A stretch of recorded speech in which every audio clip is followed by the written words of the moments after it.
जी अस्सलाम वालेकुम, मैं हूं आपका होस्ट मलिक नदीम शाहिद FM4 के टीवी स्टूडियो में आपके साथ आपकी खिदमत में हाजिर हैं। आज हमारे स्पेशल प्रोग्राम में सितारों की महफिल, हमारे प्रोग्राम का जो बड़ा खूबसूरत सा नेम है, उसमें आज एक खूबसूरत सितारे हमारे साथ मौजूद है। नूर शाह, वो जो मुल्तान से बिलोंग करती हैं, आज हमारी वो खसूसी मेहमान हैं। गुजरांवाला में वो सेकंड टाइम तशरीफ़ लाई हैं और मज़ीद बातों का सिलसिला जो वो इनसे शुरू करते हैं। जी अस्सलाम वालेकुम नूर शाह जी, कैसे आप? ठीक ठाक हैं? अल्लाह का शुक्र, मैं ठीक हूँ, आप सुनाएं? अल्हम्दुलिल्लाह। सबसे पहले तो आपको हम अपने FM न्यूज़ स्टूडियो में खुश आमदीद कहते हैं। आप अपना कीमती वक्त निकाल कर यहाँ पे तशरीफ़ लाए। नूर जी, आपने अपने कैरियर का आगाज मुल्तान से किया। और 2015 से किया। आज ये 8 साल हो गए आपको इस फील्ड से रेगुलर काम कर रही हैं। हाँ जी। तो आपने ये बाकायदा तौर पे इस फील्ड में कैसे कदम रखा?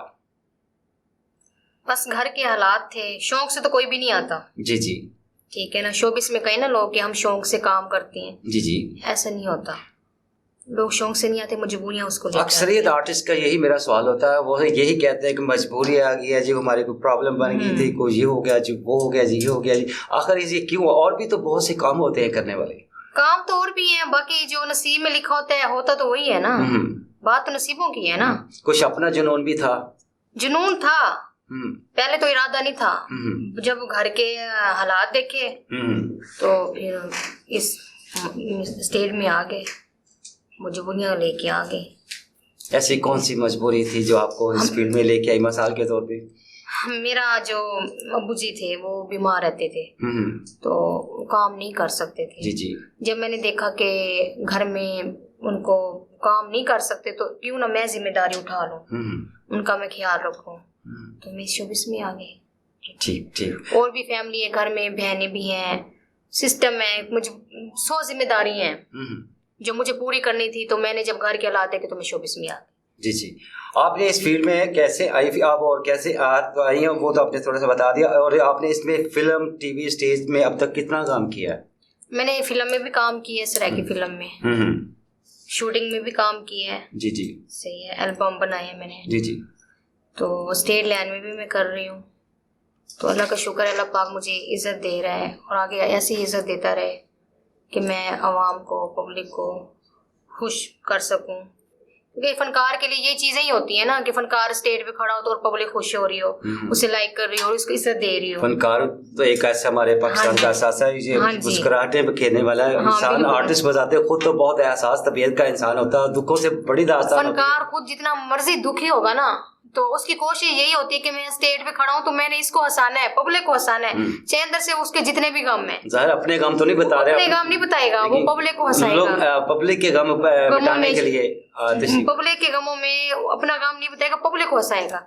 फनकार की ये है पहचान। फनकार कभी अपना दुख नहीं बताता, किसी को शेयर नहीं करता। उसको यही कोशिश होती है कि हम अपना काम खुशी से करें, कि लोग हमें देखने आते हैं, हमसे प्यार मोहब्बत करते हैं, तो हम उनको खुशी दे सकें। लेकिन पब्लिक जो आपके जो फैंस होते हैं वो यही तजस्सुस रखते हैं कि हमें जनाब पता चले कि आर्टिस्ट की लाइफ क्या है, कैसी है, क्यों है, इस तरह के सवालात उठाते हैं, ताकि एक जो फैंस होते हैं वो एक उनके अंदर एक लहर होती है कि मैं जो आपको पसंद करता है, कि मुझे पता हो कि इनको क्या चीज़ पसंद है, क्या नहीं है। तो ये चीज़ें बहुत सारी देखने में आती है। एनीवे, ये सिलसिला तो चलो ज़िंदगी के साथ साथ चलता है। और अच्छा, दूसरा, आप किससे मुतासर होकर इस फील्ड में आई थी? बस शोबिस में आ गई। आपको मैंने पहले भी ये बात शेयर की है कि मैं इस वजह से आई। स्टार्ट मैंने मुल्तान से किया है, फिर जब मुल्तान से किया फिर ऐसे ही आगे निकलती है सराय की पट्टी में, फिर इधर गुजरांवाला में, कहने मतलब हर पट्टी में फिर ऐसे ऐसे घूमती है। आपने ज्यादातर काम सराय की पट्टी में, मुल्तान से लेके पट्टी में भी किए हैं। हाँ जी, वहाँ से ज्यादा मैंने काम मुल्तान में किया है, अपने मुल्तान में किए। फिर मुल्तान से मैं बाहर पट्टी पे निकल गई हूँ, फिर मैंने उस पट्टी पे काम किए, सराय की पट्टी में। सराय की पट्टी के बाद फिर मैं इधर गुजरांवाला में, कभी लाहौर, कभी गुजरात, कभी गुजरांवाला, फिर मैं ऐसे चक्कर खा रही हूँ। आर्टिस्ट की लाइफ ही ऐसी है जहाँ पे किस्मत का दाना पाना लिखा थे वहीं पे मिलता है, सिलसिला करता है। हाँ। अच्छा, आपने अभी बताया कि आपने काफी CD भी किए, गाने शूट वगैरह किए हैं। आपका कौन सा फेमस गाना जो पब्लिक में बड़ा, सराय की पट्टी में बड़ा फेमस हुआ है, जो रिसेंटली अभी भी आपने कुछ पहले अपने शूट किए? हाँ, मैंने शूट किए हैं, गाने किए हैं। अभी भी मैंने चीना साहब का गाना किया था, अमजद नवाज चीनी का सॉन्ग, मेरे ईद पे आया है, तीसरे ईद को। तो वो भी गाना बहुत अच्छा हुआ। अब इस ईद पे भी गाना आएगा मेरा, अभी मैंने शूटिंग की है, वो भी आ जाएगा बहुत जल्द, सराकी गाने। तो आपने फिल्में भी की हैं कोई? हाँ फिल्में की हैं, सराकी फिल्में की हैं। अच्छा, पंजाब में आकर कोई फिल्म नहीं की? हाँ सराकी ज़बान में फिल्में की हैं। सराकी ज़बान बहुत मीठी ज़बान होती है, उसमें हाँ, आपकी फिल्म का जो डायलॉग है वो हमें हाँ मीठी होती है। कितना वेंदा पेडिया मेरे को भी आन के मैं उनको प्यार 1000 मेरे नाल भी कर गए। सही। प्यार से आपने बात की, प्यार का मसला, तो प्यार में ये होता है कि आपने आपकी लाइफ में कोई ऐसा लाइफ पार्टनर आया कि जिससे कुछ शादी की हो। ज़ाहिर हर एक की ख्वाहिश होती है ज़िंदगी में, एक वक्त तो आता ही है। तो आपकी ज़िंदगी में एक ऐसा वक्त आया, आपने शादी की? हाँ जी, मेरी जिंदगी में ये वक्त आया है कि मैंने शादी भी की है। शादी की मगर वो कामयाब नहीं चली, कहने का मतलब कि वफा नहीं मिली। क्यों? वो हमारे शोबिस में ना एक चीज है कि जब हम किसी को इज्जत ज्यादा देने लग जाएं, अगर उसको हम सपोर्ट कर रहे हैं, अगर वो उसको हम खिला रहे हैं तो फिर हम अच्छे हैं। जब खिलाना बंद कर दे, देना बंद कर दे, तो फिर वो कहते हैं यार ये तो बहुत ही बुरी है। ये अक्सर ये होता है कि देखिए जो भी इस फील्ड में आती हैं शोबिस में, और वो उनका यही हृदय होता है, बस जी हमें प्यार नहीं मिला, हमें जी धोखा ही मिला है, हमें जी ये हुआ। आखिर ऐसा क्यों, कैसा कौन सा प्रॉब्लम आ जाते हैं जो एक ना इतनी मोहब्बत की शादी और वो एकदम बिछड़ के साइड भी हो जाते हैं? असल में ना कुछ लोग ऐसे होते हैं कि हर इंसान में ना फर्क होता है। वो कहते हैं ना जैसे 5-6 उंगलियां एक जैसी नहीं होती। जी जी। कुछ लोग ऐसे होते हैं कि खानदानी लोग होते हैं, कुछ लोग ऐसे होते हैं जो खानदानी नहीं होते, जो किसी को इज्जत दे नहीं सकते, उसकी इज्जत को खराब करना बस उनको आता है। ठीक है, तो हमारे शोबिस में यही है कि हम आर्टिस्ट जो होती है ना, हमें शादी तो हम लोग कर लेते हैं, हम उसे अपना भी समझ लेते हैं, उनसे इज्जत भी उनकी बहुत करते हैं, मगर जो अगला बंदा होता है ना वो हमसे वफा नहीं करता, वो हमें इज्जत नहीं दे सकता। क्यों? इसलिए कि कुछ अरसे वो हमारे साथ भी रहेगा, कुछ अरसे हमारे साथ काम भी करेगा, हमारे साथ घूमता भी रहेगा। जब हम वो देखेगा ना कि अब ये बंदी हम मुझे कुछ हासिल नहीं हो रहा, कुछ दे नहीं रही, कुछ नहीं, मुझे कुछ भी नहीं दे रही, तो ये तो अपने घर को सपोर्ट कर रही है, तो वो फिर हमें गलत समझने लग जाता है कि ये गलत है। सही है, फिर वो बात आ जाती छोड़ने पे कि इसने मेरे साथ ये किया, मेरे साथ ये किया। उसने अपनी बात नहीं बतानी कि तुमने उसके साथ क्या किया। अगर एक बंदी आपके साथ चल रही है जिंदगी में, आपके साथ रह रही है, आपके साथ वक्त गुजर रही है, तो वो आखिर आपसे दूर कैसे होगी? अगर आपने खुद ही उसको कुछ रीजन होता है तो मिस्टेक होती है तो क्राइसिस आना शुरू हो जाते हैं। हाँ जी, आपने उसको खुद ही दूर किया है। अगर आप उसकी जिम्मेदारियां उठाते, उस बंदे की, उसकी हेल्प करते, उसके साथ चलते, फिर तो बात करनी, मैं भी कहती कि यार नहीं उसने मेरे साथ हेल्प की है, मेरा साथ दिया है। जब एक बंदे ने उसका साथ ही नहीं देना, तो फिर बाद में उसको कहना कि यार वो नूर शाह ते इंजदी है, नूर शाह ने मेरा वफा नहीं की। नूर शाह ने की वफा नहीं की, वफा तो नहीं की। अच्छा, वो कौन सा बदनसीब शख्स है, बदनसीब है ना? आप ये सारी बातें अभी घुमा फिरा के बातें कर रही, मैं चाह रहा हूँ जरा आप खुलकर बात करें तो मुझे भी अच्छा लगे और आपके जो फैंस हैं वो भी सुनना चाहें और नाज़रीन को भी पता चले कि आर्टिस्ट की ज़िंदगी जो होती है वो कितने क्राइसिस से गुजरती है और कितना पॉलिश होकर फिर भी वो जब स्टेज पे परफॉर्म कर रहा था तो उसके चेहरे पे कोई फीलिंग्स नहीं होती कि मेरे अंदर कितने दुख है। तो ऐसा वो कौन सा शख्स है, मुझे हमें बता सकती हैं लाइफ? हाँ जी, बिल्कुल नहीं, बिल्कुल आप पूछिए, मैं बताऊंगी। वो शोबिस का था, तो कैमरामैन था, मैंने उनसे शादी की। ठीक है, तो मेरे साथ हमने हर पट्टी पे मेरे साथ ही होता था। क्या नेम है उनका? उसका नाम था अनीस रुमान। अनीस रुमान, ये मुल्तान का है और काफी फेमस बंदा है। हाँ, मुल्तान का था। तो मैंने उससे शादी की, वो मेरे साथ हर जगह पे जाना, हर जगह पे हम लोगों ने काम करना इकट्ठे, मेरे साथ स्टेज पे होता था। पूरे शोबिस को पता है कि नूर शाह और अनीस इकट्ठे होते थे। सही है। आज ऐसी प्रॉब्लम आ गई कि उस बंदे ने मेरे साथ इतना कुछ किया जिंदगी में कि मुझे उम्मीद नहीं थी, उसमें ये भी नहीं था कि कभी वो मेरे साथ। देखिए आपके अंदर इतने दुख भरे हुए, लेकिन आप बात कितनी मुस्कुराहट से कर रही हैं और फील नहीं होने देती। ये होता है आर्टिस्ट की एक बड़ी निशानी होती है कि आपके चेहरे पे वो फीलिंग्स नहीं, जब बंदा जब अफसरदा हो जाता है, लाइफ जब बहुत ज्यादा डिस्टर्ब होती है तो आके उसमें बहुत से। मेरी लाइफ पहले थी, पहले मेरे चेहरे पे मुस्कुराहट नहीं थी, जब उस दुख आने से ना, वो जैसे कहते हैं ना, एक इंसान होता है ना, उसको अल्लाह की तरफ से सबर आ जाता है। एक वक्त ऐसा आता है कि आपको इतनी तकलीफें होंगी, अगर जब आपको कोई धोखा देगा, आपको छोड़ देगा, तो आप बिल्कुल गिर जाएंगे, आपको दोबारा करने की हिम्मत नहीं होगी। वो उसको थोड़ा सा टाइम लगता है, फिर बंदा संभल जाता है। अल्लाह की कुदरत से कोई ऐसा सबर आ जाता है कि वो अपने आप में ही रह जाता है कि यार अब इत्माद। क्या बात है, आपकी लाइफ में वो आए अनीस रोमान, अपना मुल्तान से जो बिलोंग करते हैं, वो उनका नेम ले रहे हैं, और क्या वो भी मैच्योरिटी में थे, को अच्छे घराने के थे और कोई पैसा खरीदा था जो आप उस पर फिदा हुई, या वो आप पे क्यों फिदा हुए? और फिर आप कह रही हैं कि जब खाने को खत्म हो गया, ये सिलसिला मामला तो हो गया, ये रुक गया, तो ये प्रॉब्लम आई, तो क्या आपकी तरफ से ये मिस्टेक हुई या उसकी तरफ से हुई? उसकी तरफ से ये हुई है कि मैं उसके साथ बिल्कुल मुखलिस थी जी। उससे मुझे प्यार भी था, तो मैंने सिमरान था अब नहीं है, अब था थैया हो गया, अब नहीं है, अब उससे मुझे प्यार नहीं है, इसलिए कि उसने मुझे जिंदगी में इतने दुख दिए हैं, इतनी तकलीफें दी हैं कि अब मेरी नजर में मुझे लगता है कि वो खानदानी भी नहीं है। किसी को इज्जत बनाना, किसी को इज्जत देना, ये बात होती है। तो आपको चाहिए था कि आप 1-2 साल देखते परखते उसकी लाइफ को, उसके बंदे की उतार चढ़ाव देखते भी, यार हाँ ये मेरे लायक है कि नहीं है। जिंदगी में एक ही तो शादी करनी होती है, तो वो भी बंदा सोच समझ के करे। वो आपकी बात ठीक है, मगर जब लाइफ में इंसान को प्यार होता है तो पता नहीं चलता, प्यार अंधा होता है। ठीक है, प्यार अंधा हो जाते हैं, इंसान से गलतियां होती हैं। अगर ये पता तो नहीं था कि अगला बंदा मुझे बेवकूफ बना रहा है या मुझे इस्तेमाल कर रहा है, कि मैं उसके चक्रों में आ गई, ठीक है। तो आज मुझे एहसास होता है कि काश कि मैं उस बंदे के साथ कभी शादी ना करती, कि आज मुझे अपनी जिंदगी में ये जो धोखेपन करवाए ये आता ही ना। उसने मुझे धोखा इतना किया है। मैंने आपको एक बात अभी की कि जब किसी को इज्जत बनाओ, उसको इज्जत समझो। असल जो कैटेगरीज होती हैं लाइफ गुजारने की, वही होती है कि जब एक मर्द है वो औरत से शादी कर रहा है, तो औरत का मर्द होता है कि घर चलाना, मेहनत वो करता है, और इज्जतदार जो बंदा होता है वो स्टेज की हो, चाहे किसी भी घराने की हो, वो घर बैठाती। औरत का काम है घर संभालना और मर्द का काम है घर कमा के ला के देना। तो उसने कभी घर ही नहीं बिठाया। आज ये कि वो आपका खाता रहा सब कुछ। हाँ, उसने कभी घर ही नहीं बिठाया, घर लेके नहीं गया कभी। आज तक उसने अपने घर बिठाया ही नहीं मुझे। मैं तो अपने घर रहती हूँ। तो शोबिस में तो बहुत ज्यादा, शोबिस में बस लेके फिरता रहे, घूमता रही है, ठीक है। जब आज उसके साथ जब उसकी असलियत का मुझे पता चला तो मैं सैड भी हो गई। तो उसने आज मुझे कहा कि नहीं, टॉर्चर करना शुरू कर दिया, लोगों को मना कर दिया, इसको काम नहीं देना, ये नहीं करना, वो नहीं करना। ऐसे तो नहीं होता ना।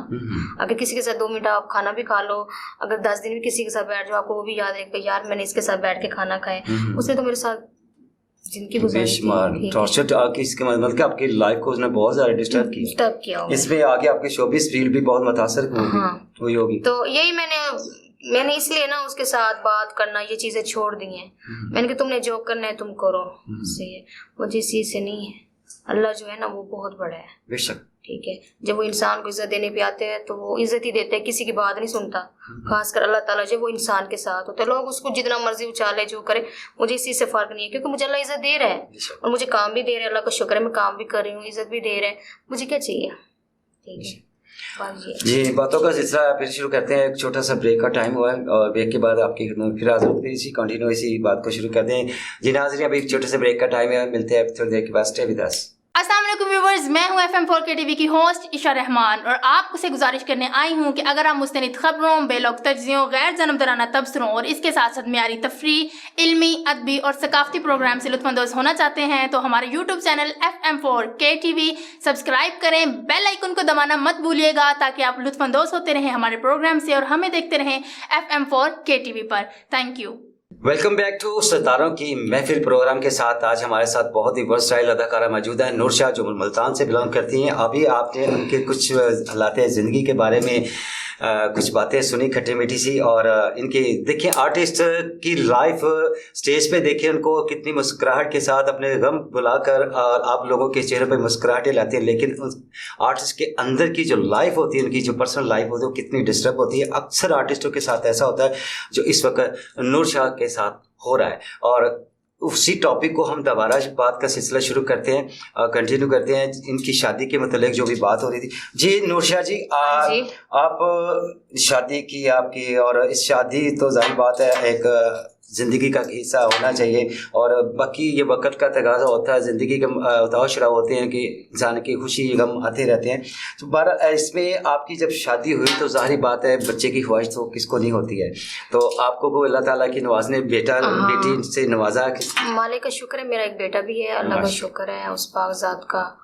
कितनी एज है उनकी? अल्लाह ताला ने मुझे दिया हुआ है माशाल्लाह, बच्चा है छोटा, तो अल्लाह का शुक्र वो मेरे पास ही रहता है, उसकी मैं केयर भी करती हूँ। एक माँ भी कर सकती है और तो कोई नहीं कर सकता। बिल्कुल, जो माँ बच्चे की केयर करती है वो कोई सुतेली माँ कोई भी नहीं कर सकता।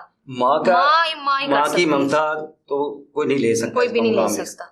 तो अल्लाह का शुक्र है, मैं अपनी लाइफ में ये खुशी है कि अल्लाह ने मुझे औलाद दी है, हमेशा उसको अल्लाह जिंदगी दे, उसको सलामत रखे। हाँ। तो मेरा बेटा है माशाल्लाह, मैं उसे बहुत प्यार करती हूँ। ठीक है, माशाल्लाह, अच्छी बात है। आप बेटा आपके पास है, और कब से उन्होंने आपको छोड़ा? अनीस रुमान जिसकी आप बात कर रहे हैं, उसने मुझे छोड़ दिया था जब मेरा बेबी हुआ था ना, वो मुझे छोड़ के चला गया था। क्यों? उसको अपनी बीवी चाहिए थी। तो बीवी चाहिए तो आप बीवी नहीं थे? उसकी पहले एक बीवी थी। अच्छा, 2 शादियां? हाँ, आपको पता था कि पहले शादी? 2 शादियां थी। उसकी बीवी थी, उसकी बीवी उसको छोड़ के चली गई। ठीक है, उसके ऊपर उसने केस कर दिया उसकी बीवी ने। ठीक है, तो उनके आपस में मसले चलते रहे, तो मेरा जैसे बेबी हुआ वो मुझे छोड़ के चला गया अपनी बीवी के पास। वो छोटा सा बच्चा था, इतना था, मासूम बच्चा था। जब मैं खुद जब थी, मुझे भी वो मौत के मुंह में डाल के चला गया। जब इंसान कहते हैं ना, जब मरा पड़ा हो ना, जब आपका ऑपरेशन हो जाए तो उस टाइम मौत जिंदगी में पड़ा होता है। ऐसे वो बंदा मुझे हुआ है ये, हाँ जी, उस बंदे ने मुझे मौत के मुंह में छोड़ के चला गया। उसने मेरी कोई केयर नहीं की। कि ये वक्त ये मुकाम होता है कि इंसान को खास बाप बन रहा है माशाल्लाह, खुशी का मुकाम होता है। उसने ना कभी बच्चे का कोई ख्याल किया, ना कभी उसने नूर का किया। उसने मरा हुआ नूर को छोड़ के चला गया अपनी पहली वाली के पास। उसने कहा मैं पहली वाली के पास जाऊंगा, उसके साथ एंजॉय करूंगा, जिंदगी के मजे लूंगा। ये क्या है? तो क्या आपके साथ जिंदगी को एंजॉय, आपके साथ शादी क्यों की उसने? फिर मुझे खराब करने के लिए की ना। ये तो मैं तो सुनकर हैरान हूं, इस तरह वो बेहिस इंसान है, इतना वो संग दिल इंसान है। उसने मुझे खराब किया ना, मेरी जिंदगी उसने खराब कर दी। उसका काम था लड़कियों को ब्लैकमेल करना, लड़कियों के साथ चीटिंग करना। मुझे इस मामले में नहीं पता था। जब बाद में मुझे पता चला दूसरों से कि यार ये बंदा इस कैटेगरी का था। आप साल 2 साल उनके साथ घूमते रहे, उनके साथ घूमती रही हूँ, ये करतूत देखती रही हूँ। ठीक है, लड़कियों को बट्ठरक मारना, लड़कियों को ये करना।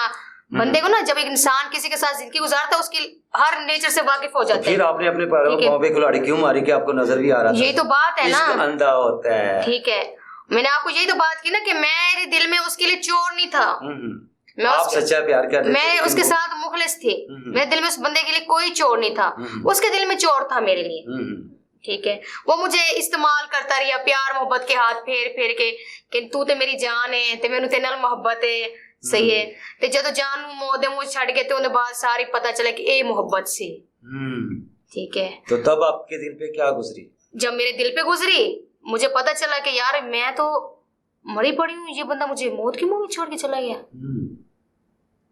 आज जब नूर अपने पाँव में खड़ी हुई है, आज वो अपना काम कर रही है, मेहनत कर रही है, अपने बच्चों का रिस्क कमा रही है, तो आज उसको लगी पड़ी है। तो फिर भी उसको वो अब उसको सुकून नहीं है। आगे आपकी तरफ आना रजू कर रहा है। उसको सुकून नहीं है, वो मेरे पीछे है। मेरा बेटा उस टाइम बेटा कहाँ था? जब छोटा सा था, उस टाइम वो मेरे पास था। वो बेचारा बच्चा था, छोटा सा मासूम बच्चे को कौन छोड़ते? आप मुझे बताएं। कोई भी नहीं, इतना संदिग्ध तो कोई भी नहीं होता। वो छोटा सा था, नूर ने उसकी परवरिश की, नूर ने माशाल्लाह उसकी जिंदगी रखी है, मैंने उसको संभाला। आज वो माशाल्लाह इतना हैप्पी बच्चा है कि इतना हैप्पी है, वो इतना खुश रहते हैं, खेलते हैं, घूम ऐसे, अभी छोटा है, खेलता है इतना। मैं उसका ख्याल रखती हूँ उस बच्चे का बहुत ज्यादा, अपनी जान से भी ज्यादा उस बच्चे का ख्याल रखती हूँ। सारी माँ का ये शफकत भरा हाथ हो तो उसने मेरे साथ क्या किया? आज मैं उस प्यार को क्या समझूं? प्यार क्या प्रपोज आपने किया था या उसने किया? पहले उसने किया था। पहले उसने किया था। ठीक है, कैसे किया था? उसने मुझे कहा ऐसे गुलाब का फूल पकड़ा गई। अब तो मुझे उसके नाम से भी नफरत हो गई है। मुस्कुराहट से बता रही है कि अंदर तो बहुत अंदर आज भी नहीं है, ये कसम से कह रही हूँ। आज मुझे उस बंदे से प्यार नहीं है। कोई और मिल गया? कोई और भी नहीं मिला। ढूंढ रही हैं? ढूंढ भी नहीं रही, बताएं लास्ट ताकि उनको पता चले। नफरत हो गई है, शादी से नफरत हो गई, शादी से नफरत, उस बंदे से नफरत हो गई कि यार एक बंदा तुम्हारे लिए, तुम्हारे साथ इतना मुखलिस था, इतना तुम्हारे साथ तुम्हारा ख्याल करता, तुमसे प्यार, तुम यार उसको भी मौत में मुंह के ऊपर छोड़ के चले आप कितनी देर तक स्टेज की दुनिया में करके परफॉर्म करके तो अपना टाइम गुजारेंगी? कभी तो अपना घर बनाएंगे। इंशाल्लाह मौला के सदके अल्लाह मुझे इतना देगा कि मैं ये खत्म कर दूंगी, बैठ जाऊंगी। आर्टिस्ट की लाइफ क्या होती है? आर्टिस्ट क्या होता है कि देखें 30 साल 35 साल की उम्र में, 38 साल की उम्र, मैक्सिमम 40 साल की उम्र में आगे बुढ़ापे की तरफ आ जाता है, फिर वो नीचे आना शुरू होता है, फिर वो नया टैलेंट आगे आता है। तो कब तक आप ये चीज़ को, क्या इतना आप अपनी लाइफ को आस्ता सा कुछ अपनी पॉकेट मनी बना रहे हैं? हाँ, अपनी लाइफ अच्छी कर लूंगी, अपनी बच्चों की लाइफ अच्छी कर लूंगी, सुकून से मैं अपना इजी हो जाऊंगी। मगर ये है कि अनीस ने मेरे साथ जो किया है ना, वो मुझे सितारों के आगे, जिंदगी भर क्या कहते हैं, सितारों के आगे जहाँ और भी हैं अभी, तो एक ये है जिंदगी में इससे बढ़ के भी सकते हैं। बाकी ये है कि जो धोखा खाया है ना, वो बहुत बड़ा खाया है। ये बिल्कुल बाकी ये धोखा, बहुत बड़ा धोखा है जी इसने उसके। अब वो टॉर्चर करना, लोगों को कहना, प्रोड्यूसरों को कहना कि नूर को काम न दो, ये न करो, ये कौन सा बंदा है आप मुझे बताएं? देखिए जी, काम देने वाली तो अल्लाह की जात है, वो कौन होता है? अब एक बात है, चलो आप बैठे हैं, आपने अपनी बीवी के साथ शादी कर ली है, आपकी इज्जत है ना? बिल्कुल। आप किसी को जाके ये तो नहीं कहेंगे कि मेरी इज्जत ऐसी है, कभी भी नहीं। कोई वो बगैरत इंसान होगा जो इस तरह करेगा। वो तो ऐसे ही नहीं कहता, वो तो कहते ऐसी है, उसने तो कभी इज्जत ही नहीं बनाई। नाज़रीन देखिए, ये है हालात है जिंदगी आर्टिस्ट की, कि आर्टिस्ट अपनी लाइफ को खूबसूरत बनाने के लिए आर्टिस्ट चाहता है कि मैं भी अपनी इज्जत के साथ ज़िंदगी गुजारूं, इज्जत के साथ मैं रहूं और अपने चादर और चार दीवारी का जो तकद्दुस है उसको मैं अपना अच्छे तरीके से अंजाम दे सकूं। लेकिन आर्टिस्टों की हालात ज़िंदगी के बारे में जी आपने अभी नूरशा अपने बहुत से इनकशाफात सामने ला रही हैं कि उन्होंने अपनी ज़िंदगी में एक शादी की और वो शादी पाए तकमील तक नहीं पहुंच सकी। बच्चा हुआ, बच्चा जब हो जाए तो बाप जितना मर्जी संगदिल हो, ये एक ऐसा टुकड़ा होता है प्यार का, जो लगते जिगर होता है, वो कभी भी किसी से दूर, हत्ता कि इंसान आपस मियाँ बीवी में अगर कोई झगड़ा भी हो ना, तो मामला यहाँ तक जब आए ना खुशी का मामला, तो वो दुनिया के सारे गम भुलाकर तो वो अपने बच्चों को अपने हाथों में ज़रूर लेता है। और ये नूरशा जी के आज की जो इनकशाफात हुए हैं और सुनकर आप भी बड़े, आपके भी रोंगटे खड़े हुए होंगे और ये बातों का सिलसिला चलता रहेगा। नूर जी, हम चाहते हैं कि अब टॉपिक को थोड़ा सा चेंज कर लें। कल लाइफ जब जैसे जैसे मैं तार छेड़ता जाऊंगा तो गमों के दरिया बहते जाएंगे, तो मैं कंटिन्यू थोड़ा सा चेंज करता हूँ। अच्छा, आप गुजरांवाला में तशरीफ़ लाए, हाँ, सेकंड टाइम आप आए हैं। हाँ, गुजरांवाला की आवाम ने आपको कितना सराहा? गुजरांवाला की आवाम बहुत अच्छी है। कितनी अच्छी लगी? बहुत अच्छी लगी है। देखो ना, जब आर्टिस्ट स्टेज पे खड़ा हो, परफॉर्मेंस कर रहा हो, तो आपको आवाम अच्छी सपोर्ट दे रहा हो, प्रोटोकॉल दे रहा हो, तो यही होते हैं आर्टिस्ट के लिए। ठीक है, तो बहुत अच्छी पब्लिक है यहाँ की जी। इंशाल्लाह बातों का सिलसिला फिर कंटिन्यू इंशाल्लाह करते हैं। अभी छोटे से ब्रेक का टाइम हुआ है, ब्रेक के बाद फिर आपकी खिदमत में हाजिर होते हैं, फिर ज़रा चटपटी सी बातें करते हैं। जी नाज़रीन, अभी छोटा सा ब्रेक का टाइम हुआ है और मिलते हैं एक छोटी सी ब्रेक के बाद। Stay with us. अस्सलाम वालेकुम व्यूअर्स, मैं हूं FM4 KTV की होस्ट इशा रहमान और आपसे गुजारिश करने आई हूं कि अगर आप मुस्तनिद खबरों, बेलौक तज्जियों, गैर जनमदराना तबसरों और इसके साथ साथ मियारी तफरी, इल्मी, अदबी और सकाफती प्रोग्राम से लुत्फ़अंदोज़ होना चाहते हैं तो हमारे YouTube channel FM4 KTV subscribe करें, बेल आइकन को दबाना मत भूलिएगा ताकि आप लुत्फ़अंदोज़ होते रहें हमारे प्रोग्राम से और हमें देखते रहें FM4 KTV पर। Thank you ji. Welcome back. FM4 KTV studio में आपकी खिदमत में फिर हाजिर हैं और हमारे साथ आज जो मेहमान मौजूद हैं, नूरशा, जो मुल्तान से बिलोंग करती हैं। अभी आपने उनके हालात ज़िंदगी के बारे में कुछ सुना और हम अब चाह रहे हैं कि अभी इनकी स्टेज की दुनिया के हवाले से भी कुछ बातें हो जाएं। और जी नूरशा जी, आप गुजरांवाला में तशरीफ़ लाए, गुजरांवाला में अफसा की टाइम आए, रात को मैंने आपका प्ले भी देखा है, माशाल्लाह बहुत रिस्पांस मिला आपको। और गुजरांवाला के लोग कैसे लगे, वहाँ की आवाम कैसी लगी? गुजरावाला के लोग बहुत अच्छे हैं। मुल्तान की सराइकी तो माशाल्लाह मीठी हाँ, मीठी वो सी तो ज़बान मीठी है। बाकी अच्छा, आप थोड़ी सी बात जरा आप सराइकी में आप जवाब देंगे तो ज्यादा अच्छा लगेगा। हाँ, बिल्कुल। आपको गुजरावाला की आवाम पब्लिक कैसी लगी, यहाँ के लोग कैसे लगे? जैसे कहते हैं जिंदा दलाने लाहौर हाँ है, जी, तो सराइकी पट्टी का मिठास की और गुजरावाला की भी एक अपना मुकाम है। यहाँ पे नहीं, आपको गुजरावाला- आकर कैसा लगा, दिल लगा यहाँ पे हाँ, आपका? दिल तो लगे। गुजरावाला के लोग खुद भी बहुत अच्छे हैं। सराइकी में बात करिए। हाँ। गुजरात के लोग बड़े अच्छे हैं ना, बड़े प्यार मोहब्बत करने वाले ने, ते बड़ा उन्होंने प्यार मोहब्बत देती है। आखिर उनके खिलाफ प्यार बड़ा अच्छा है कि प्रोटोकॉल सपोर्ट फनकार जिवें देवना, ठीक है, बहुत अच्छा लगे गुजराती पट्टी दे काम करके। तो यहाँ पे अब आपने ये नहीं कभी आपको कहा कि आप परफॉर्म करते हो कि आप सराइकी में बात करें, सराइकी में गाना? हाँ, मुझे कहती हैं जब मैं खड़ी होती हूँ स्टेज पे, तो कुछ लोग ऐसे बैठे होते हैं बीच में, कहते हैं शाह जी कोई सराइकी चीज गार सुना दो। ऐसे ही अभी कल रात को भी मैंने देख रहा था, तो आप बात कर रहे थे तो एक कह रहा था वाह जी क्या मीठी बात है, क्या मीठी जुबान है, मीठी जुबान, सराइकी मीठी जुबान है। तो बड़ा मुतासर हुए थे आपके परफॉर्मेंस को देखकर। और जी गुजरावाला में आप आए, और गुजरावाला हमारा पहलवाना का शहर है और खाने पीने के लिहाज से भी बड़ा पॉपुलर है। तो आपने यहाँ पे कौन सी डिश खाई? हमारे तो यहाँ पे बहुत सी फेवरेट डिश है, तो आपको यहाँ पे सबसे फेवरेट डिश कौन सी लगी? कुछ खाने वगैरह खाया गुजरावाला से? गुजरावाला से वैसे तो मेहमान नवाजी गुजरावाला नहीं, मेहमान नवाजी तो क्योंकि मैं किसी के साथ खाना खाने नहीं जाती ना, जैसे फैन होते हैं ना, ये कहते हैं कि आप हमारे साथ चलें खाना खाएं, तो मैं नहीं खाती। अक्सर तो बड़े शौक से कहते हो लो जी साढ़े शाम का आ गया जी। हाँ, लोग तो वो खाने जाए, वो होती है, हर किसी की अपनी वो होती है। जी जी। देखो हर आर्टिस्ट लड़की हो, उनकी अपनी एक प्राइवेसी होती है। मैं नहीं कहती किसी के बारे में, मैं अपनी बात करूंगी कि मुझे कोई कहे तो मैं किसी के साथ खाना नहीं खाती। हाँ, बाकी ये है कि मैं खुद खाना घर मुद्री बैठ के मंगवा के खुद खाती हूँ। सही है कि इधर के वैसे दाल चावल तो बहुत मशहूर है गुजरावालों के। जी बिल्कुल बिल्कुल जी, दाल चावल भी मशहूर है, मशहूर ही है ना, ऐसे क्या कहते हैं हमारे चिरे बटेर भी, हाँ, इधर के मशहूर हैं, तो मैं वही मंगवा के खाती हूँ। ठीक है ना, बाकी पब्लिक का जितना प्यार मोहब्बत देते हैं, अल्लाह ताला ऐसे इज्जत देता रहे, तो मैं तो कहती हूँ अल्लाह पाक बहुत इज्जत दे। ठीक है ना, क्योंकि पब्लिक के साथ आर्टिस्ट होता है। आपने सारी जिंदगी अक्सरियत में जितना तकरीबन 70-80% कह रहे हैं आपने सराइकी पट्टी में काम किया, गुजरावाला पंजाब में आके जरा आपने कम किया है, लेकिन जब भी आप आए आपको फील हुआ कि मैं अपना शहर छोड़ के दूसरे शहर में आई हूँ, तो फीलिंग होती है कि मैं पढ़ाई कर रही हूँ?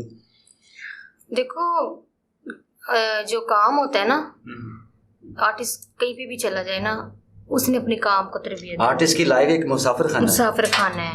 ठीक है, हम लोग मुसाफिर हैं, कभी किसी स्टेशन पे, कभी किसी काम स्टेशन पे, कभी कहाँ। वो गाने के बोल याद आ गए, मुसाफिर हूँ मैं यारों, न घर है न ठिकाना, हमें चलते जाना है। तो हमारी जिंदगी भी ऐसी है, ऐसी ठीक है ना। आपकी लाइफ को ज़रा खूबसूरत बनाया। हमारी ख्वाहिश है कि आप जिस तरह बड़ी हैप्पी लाइफ गुजार रही हैं, इतने क्राइसिस होने के बावजूद आपके फेस इंप्रेशन पे वो ऐसी फीलिंग्स नजर नहीं आती। अल्लाह पाक आपको इसी तरह खुश खुरम रखे। और अच्छा, अब ये मौजूदा हालात में अगर देखा जाए तो आजकल थिएटर की दुनिया में फहाशी बहुत हो रही है, और आप ये किसको दोष देंगे? आप आर्टिस्ट को देंगे, प्रोड्यूसर्स को देंगे, या किसी और को देंगे? और ये कौन मजबूर करता है कि ये इस तरह की वैरायटी की जाए? मजबूर कोई भी नहीं करता। देखो आर्टिस्ट खड़े ना स्टेज पे, वो आर्टिस्ट की मर्जी है। हम कहते ना कि प्रोड्यूसर कहेगा कि तुम ऐसे काम करो, ऐसा काम करो, नहीं, वो आर्टिस्ट के ऊपर डिपेंड है कि वो कैसा करना चाहता है काम। ठीक है, उसने अपने उसमें करना है। लेकिन अक्सर सुनने में आता है ना कि देखें जी, जितने भी आर्टिस्ट हैं जी वो वैरायटी करते हैं, तो जब फिर वो एक्शन लिया जाता है तो जी आपको किसने मजबूरी है? कहते हैं जी प्रोड्यूसर ने किया, कहते हैं जी फलाने किया। मैंने तो कभी नहीं ऐसा, या मैं जज्बात, मुझे पब्लिक की तरफ से रिस्पांस बहुत ज़्यादा मिला, मैं ज़रा हैपर हो गई थी, मैं ज़रा जज्बात में आ गई थी, तो मुझे ऐसे करना पड़ गया, माफी मांगने शुरू कर देते। यही तो बात की है ना। देखो हर आर्टिस्ट का अपना एक तरीका है काम करने का। मैं किसी के बारे में नहीं कहती कि कोई क्या कैसे काम करता है। ठीक है, मैं अपने बारे कहती हूँ कि यार मैं अपना अच्छा काम करती हूँ। आपने जितना काम किया मैंने अच्छा किया है। मैंने कभी नहीं, आपको कोई स्कैंडल नहीं, मैंने कभी ऐसा काम किया, कभी बैन हुई हो? मैंने कभी जिंदगी में लाइफ में कभी बैन हुई नहीं हूँ, क्योंकि मैं ऐसा काम करती हूँ कि मेरी पब्लिक मुझे लाइक करती है, शोर भी मुझे आती है, मुझे प्रोटोकॉल भी देती है। मैं एक मेरे अपना एक और अंदाज है काम करने का ना, कि मैं जब काम करती हूँ मैं खो जाती हूँ। अपने काम में मगन हो काम जाते हैं। में ठीक है, बस मस्त हो जाते मस्त हो जाती हूँ। तो फिर दमादम मस्त लगता है। अच्छा नूरशाह जी, हाँ जी, हाँ जी। मौजूदा वक्त में और पहले वाले स्टेज में क्या डिफरेंस देख रही हैं आप? पहले वाले जो स्टेट थे ना उसमें फ़र्क था। क्या फर्क था आपको? उसमें ये फ़र्क था कि तब डांस नहीं होता था, सबसे डिफरेंस ये है। पहले स्टेज में ये फ़र्क था कि लोग ड्रामे को ड्रामा समझते थे, ड्रामा देखते थे। जी जी। कि फैन आते थे, वो कहते थे यार असि ड्रामा ही देखना है, हम्म गाने देर नाल लवा। अज अज जेरा अज दा वक्त है ना, इस वक्त च बंदे बैठे हो ना, वो कहते यार कुड़ी दा गाना ही लवा छोड़ो। दो चार जुगतियां होती हैं नाल ही कहते हाँ, नाल के अंदर गाना ही लवा दो। अब ये है, ट्रेंड बहुत चेंज हो गया। हाँ चेंज हो गया। क्या गाने के बगैर स्टेज चल सकता है? नहीं। क्यों? पहले भी तो सेल मस्ताना पप्पू बहुत से ऐसे ऐसे आर्टिस्ट हैं जिन्होंने इतने खूबसूरत ड्रामे दिए हैं। ड्रामे का कहने का मतलब है कि आप अगर अब की बात करो ना, तो अब जो कुछ लोग ऐसे आ गए हैं, नए नए प्रोड्यूसर भी आ गए हैं से जिनको पता ही नहीं है काम का, तो उन लोगों की वजह से भी कुछ काम थोड़ा नीचे हो गया है। ठीक है, कुछ लड़कियां भी हैं, सही है। कहने का मतलब हर इंसान की अपनी मजबूरी होती है। ठीक है, मैं किसी के बारे में ये नहीं कह रही कि यार वो लड़की ऐसी है ऐसी, नहीं, मैं काम की बात कर रही हूँ कि काम इस वजह से भी कुछ वो है कि अभी ना रिसेंटली मैं आपकी बात करता हूँ। रिसेंटली हमारे बहुत ही ज़बरदस्त स्टेज की दुनिया के एक्टर्स हैं, बिग एक्टर्स में उनका शुमार था नवाज अंजम। मेरा इत्तेफाक हुआ उनसे भी इंटरव्यू करने का, तो मैंने उनसे पूछा कि आप ड्रामे को किस नज़र से देख रहे हैं। तो उन्होंने कहा ये आजकल जो ड्रामा चल रहा है, बस तू आ मैं जा तू आ मैं जा, ये लगी तू मैं लगी है, और दो लफ्ज़। आजकल हम लोग दो सफ़ों का स्क्रिप्ट होता था जो एक महीना लगा के हम रात को ड्रामा ख़त्म करते थे, 2-3 घंटे रेसल करते थे, फिर जब सुबह असर के बाद आकर फिर हम पूरी टीम आके बाकायदा रेसल करते थे, और स्क्रिप्ट लाइन टू लाइन होता था, और हमें बड़ा मज़ा आता था, पब्लिक भी बड़ा लाइक करती थी। और अब ये आ चुका है तो बाजी शाम के टाइम आया, जुमे के दिन ड्रामा होना है, असर के टाइम आ जाओ जी, अच्छा आपने ये करना, आपने वो करना, आपने इस तरह करना है, और ये बात 2-4 जुगते लगानी, फिर ये गाना आ जाएगा। हाँ, ये चीज़ चल रही है। अब यही है ना, तो अब ये ट्रेंड खत्म होता जा रहा है, इस तरह तो स्टेज खत्म हो जाएगा। अब क्या कह सकते हैं। आप किसी को देखो ना, कोई बात करो तो वो कहेंगे हमें कोई बात कर रही हो। अब कुछ कर तो नहीं सकते ना, बात ये है। सर हमारी दुआ है कि स्टेज की दुनिया आबाद हो और फिल्म इंडस्ट्री की आबाद हो, और अच्छे प्रोड्यूसर हों और सच्चे लोग आए हैं, और ताकि ये कंटिन्यू सिलसिला चलता रहे। ये हमारी सकाफत है, ये हमारा एहसास है, ये हमारा बैरून मुल्क जो हमारा फॉरेन कंट्री में टूर्स जाते हैं वहाँ पे पहचान है हमारे आर्टिस्टों की, और हम अच्छा काम करते हैं। अच्छा, लास्ट सवाल आपसे, क्योंकि टाइम काफ़ी हो चुका है और ड्रामे का भी आपका टाइम होने वाला है। लास्ट में आज आपसे एक मैं सवाल पूछना चाहूँगा, कोई ऐसी ख्वाहिश जो अभी अधूरी रह गई हो, कि हर ख्वाहिश पे दम निकल रहा है, दम ही निकल रहा है, दम ही निकल रहा है?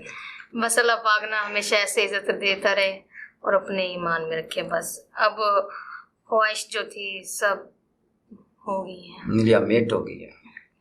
अब यही कोशिश है कि अपना काम करूं और अच्छा लगन के साथ काम करूं, बस कि आने वाला वक्त अच्छा हो। और लास्ट वाला आपसे मैं पूछना चाहूँ, हमारे एफएम स्टूडियोज में आप तशरीफ लाई और अपने इस प्लेटफॉर्म में अपने फैंस को, अपने चाहने वालों को क्या मैसेज देना चाहेंगे जो उनके दिल के अंदर ऐसे खुप जाए? सबसे पहले तो आपका शुक्रिया कि आपने मुझसे टाइम मुझे दिया, मेरा इंटरव्यू लिया, आपका बहुत बहुत शुक्रिया। बाकी फैनों को मैं ये कहूँगी कि आप लोग ऐसे आते रहें, हमें सपोर्ट करते रहें, कि फनकार हमेशा जिंदा होता है। सही है, और इंसान प्यार का भूखा है, आर्टिस्ट लोग। हाँ, इंसान प्यार का भूख है। तो आप लोग आए ऐसे ड्रामा देखते रहें तो हमें खुशी होगी। यही कुछ ही होता है से ना, कि फनकार भी प्यार मोहब्बत करने वाले लोग हैं। ठीक है, तो बाकी अल्लाह खैर करे, मौला पंतन पा खैर करे। जी, बहुत शुक्रिया नूरशाह जी, आपने आज हमें कीमती टाइम दिया, गुजरावाला में तशरीफ़ लाए और हमें भी खिदमत का मौका मिला, आप हमारे एफएम स्टूडियो में तशरीफ़ लाए। तो जी नाज़रीन, आज हमारे साथ स्टेज की दुनिया की बहुत ही प्यारी आर्टिस्ट नूरशाह हमारे साथ मौजूद थी, और आपने तफसील से उनका इंटरव्यू को ज़रूर देखिएगा, और इसमें जो बात अच्छी लगे जो कमेंट्स ज़रूर कीजिएगा, और हमारे चैनल्स को लाइक कीजिएगा, शेयर कीजिएगा और सब्सक्राइब ज़रूर कीजिएगा, ताकि आपको हमारे हर नई वीडियो जो हमारा नया प्रोग्राम जो भी आए ताकि आप उसको देख सकें। और इंशाल्लाह बातों का आप नए मेहमान के साथ आपकी खिदमत में फिर हाजिर होंगे।